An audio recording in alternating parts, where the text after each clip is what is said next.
Баткен районундагы Карабак айылында 4 кишини жолбун ит иштеп ооруканага жаткырылды. Маалыматты ветеринардык кызматтан билдиришти.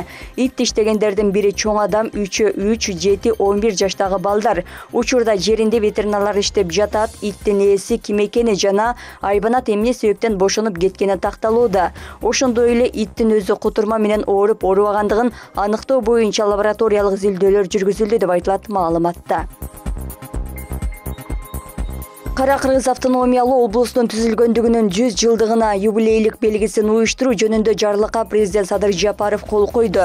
Белгини жана көөлүктөрдү даярдоого, ошондой эле сыйлоо боюнча салтанаттуу иш-чараларды өткөрүүгө байланышкан чыгымдар президенттин фондунан каржыланат.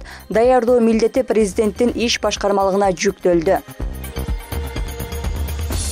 Баткен чегара маселеси чечилген коопсуз аймак болот. Бул тууралуу УКМК төрагасы Камчыбек Ташиев илимий практикалык конференцияда маалымдады. Анын айтымында өлкө башчынын саясаты менен Баткен облусу коопсуз аймакка айланууда. Чегара маселеси чечиле баштады. Жакын аралыкта кошуналарыбыз менен чегара толугу менен чечилет. Мурдагыдай чегара белгисиз болбой, мыйзамдын чегинде баарын чечип, өз жерибизди көздүн карегиндей сактаганга мүмкүндүк түзүлөт, деди Ташиев. Ошондой эле ал облустун инфратүзүмдү жакшыртуу мерчемделип жатканын кошумчалады.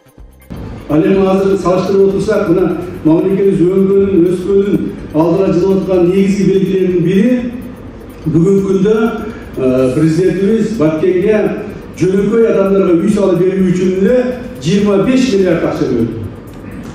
25 миллиард.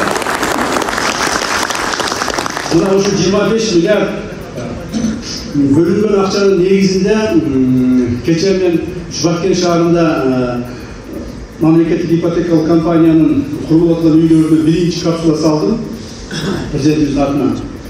Эми Кудай буйрса, эндиги жылы күздө биринчи үйлөрүбүз бүтө баштайт. Баткен шаарында 12 этаждуу жаңы үйлөр салынат. Баткен шаары чынында шаар болот мына. Бийик тоолуу унаа жолдору жазга чейин жабылат. Бул тууралуу өзгөчө кырдаалдар министрлиги маалымдады. Маалыматка ылайык, чечим өзгөчө кырдаалды алдын алуу, адамдардын өмүрүн сактоо жана материалдык чыгымдарды болтурбоо максатында кабыл алынды. Чаткал жана Сузактын акимдеринин буйругу чыгарылып, 2025 жылдын жаз мезгилине чейин Жалал Абад облусундагы Ала Бука Жаңы Базар Киров унаа жолунун Кара Буура ашуусундагы каттамы жана Жалал Абадтагы Казарман унаа жолундагы Сары Кыр ашуусундагы жол эки тараптуу жабылды деп айтылат маалыматта. Министрлик айдоочуларга шашылыш эскертүүлөрдү эске алууну өтүндү.